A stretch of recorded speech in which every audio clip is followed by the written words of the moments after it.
एक भीमा कोरे गांव का युद्ध, पता नहीं उसमें तुम गए नहीं गए, पोर्टर बन के थे कि गधा चलाते थे, क्या करते थे तुम जानो। बेशर्मों की तरह विदेशियों फिरंगियों का साथ देने का तुम जश्न मनाते हो और फिर कहते हो कि हम मूल निवासी हैं। तुम उन्हीं फिरंगियों के साथ आए हुए लोग हो जो इस विचारधारा के लोग हैं, उन्हीं फिरंगियों के साथ आए थे ये।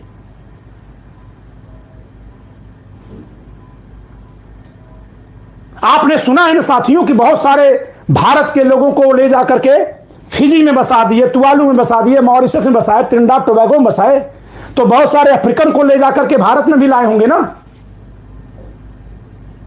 ऐसा कौन सा भारतीय होगा जो विदेशियों के युद्ध जीतने का जश्न मनाता होगा?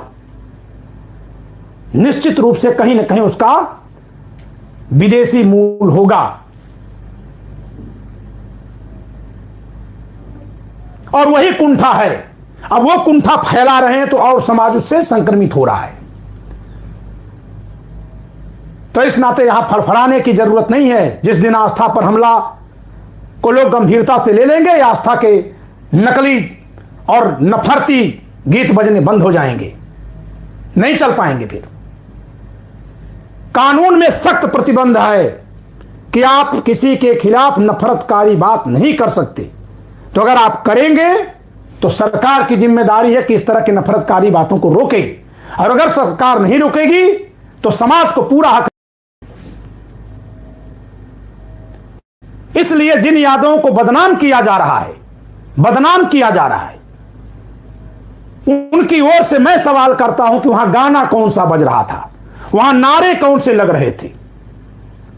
ये कौन सा जुलूस और जयंती है कि बड़े बड़े डीजे लगा करके ध्वनि प्रदूषण इतना जोर जोर से फैला करके सबका कान फाड़ने का काम किया जा रहा है, जिसमें दूसरों के लिए सिर्फ गाली है। अगर आपके बस्ती से कोई गुजरेगा और गाली देगा, आप देने देंगे? सुनेंगे आप? बलिया का एक परिवार है, ब्राह्मण परिवार, उसका 10 बीघा जमीन जो है चमार जात के वहां के लोगों ने कब्जा कर ली है। रविदास जयंती हो चाहे अंबेडकर जयंती हो, उनके दरवाजे पर गाड़ी खड़ा करके सब गाली देते हैं, थूकते हैं हर तरफ, चारों तरफ। ये इनका व्यवहार हो गया है।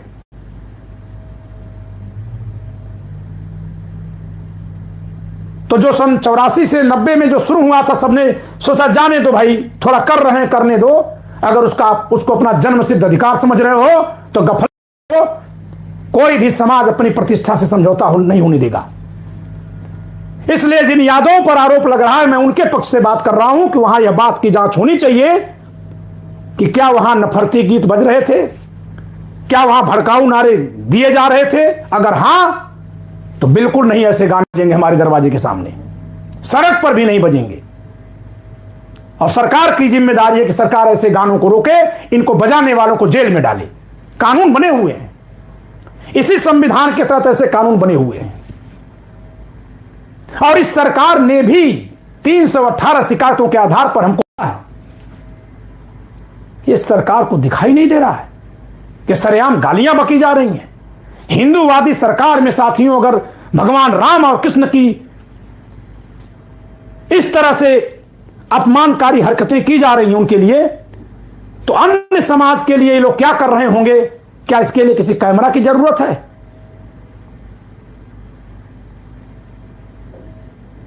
तो आज का लाइव मैं केवल यह बताने के लिए आया हूं कि भाजपा सरकार और इस सरकार के साथ जो मीडिया है, वो जानबूझ करके यादव समाज के ऊपर कलंक लगाने के लिए द्रवियों के पक्ष से कार्रवाई कर रही है और लिख रही है जात का नाम लेकर के। जबकि किसी अखबार ने नहीं छापा कि भगवान परशुराम के परसे का अपमान करने वाले किस जात के थे। क्या वे विदेशी थे, दूसरे देश से आए थे? उनकी भी तो कोई जाति होगी ना। नहीं, मान लिया कि उनकी जाति मनुस्मृति में नहीं लिखी है, फिर भी मनुस्मृति जला रहे थे वो। अरे जो देश में रहा नहीं होगा उसको क्यों लिखेगी मनुस्मृति में? लेकिन